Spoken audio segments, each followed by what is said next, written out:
Qu'est-ce que c'est qu'un traumatisme? Vous voyez, nous sommes des êtres électriques. Et comme j'en ai parlé dans les différentes vidéos précédentes, en fait, nos sens réagissent en permanence à l'instant. Quand il y a un traumatisme, il y a comme quelque chose en nous qui est en court-circuit. Alors évidemment, eh bien, les données qui sont encodées à longueur de journée, à un moment donné, il y a ce traumatisme qui arrive et le soir, votre cerveau va naturellement essayer de digérer ces informations pour les passer dans le cloud. Sauf que là, il y a eu court-circuit et on n'est plus dans des informations ordinaires.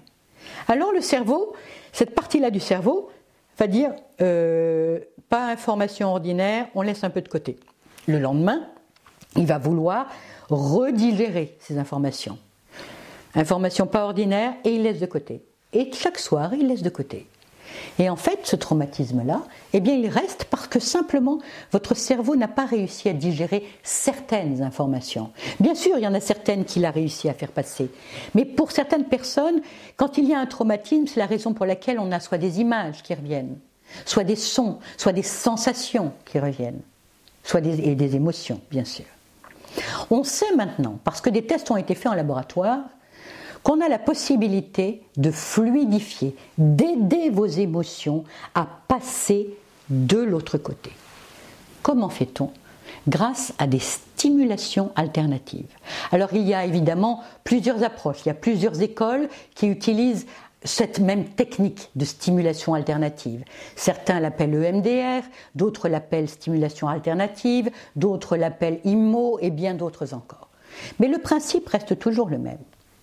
En stimulation alternative, qu'est-ce qu'on va faire? On va d'abord aller chercher quel est le canal de prédilection sur lequel vous avez encodé cet événement traumatisant. On va aller chercher les émotions et les sensations qui sont reliées à cet événement.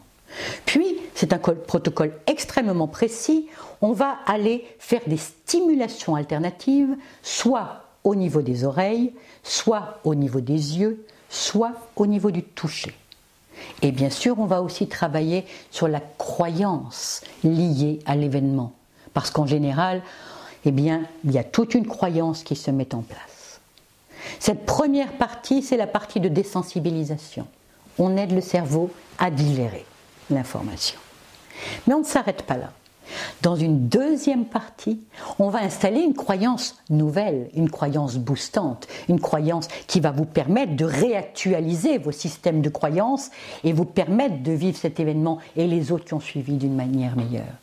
Donc, qu'il s'agisse de MDR, de stimulation alternative, d'IMO, ce sont des techniques extrêmement utiles, aussi bien pour des très gros traumatismes que pour des plus légers et que je pratique fréquemment en cabinet.